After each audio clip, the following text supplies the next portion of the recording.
So taking a look at question number 5, we have two different sections of a class that took a quiz or some type of they took a quiz.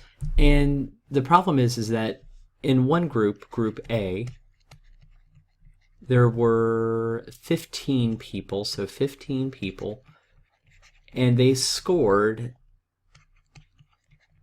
an average of, helps if I abbreviate average correctly, 80 points.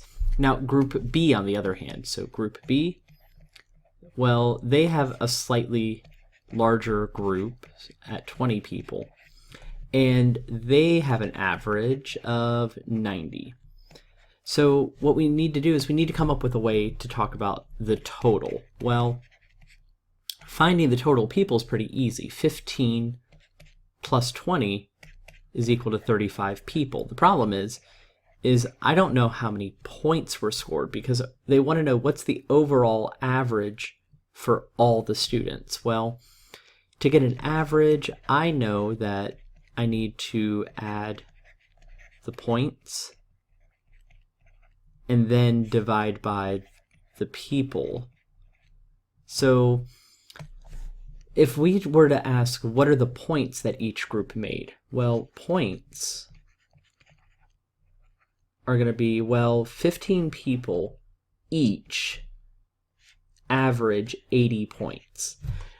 I don't know what the score is, but here's what I do know. I do know that this 80 is the best prediction of what each person scored. And that's one of the nice things about an average. So if I were to do this multiplication here, 15 times 80, I get a total of about 1,200. Actually, I shouldn't say about, it actually is 1,200. So 1,200 is the number of points that I get right here. For group B, I can have 20 people that each made 90, and this one's a little bit easier for me to do in my head. That's 1,800. So now I know the total points for each group. Coming back over here to the pink, when I add those points together, 1,200 plus 1,800 gives me 3,000, and I know that I have a total of 35 people. So now, if I do that calculation on my calculator, 3,000 divided by 35, I get 85.7. Well, I can see right here, option C is going to be my best option.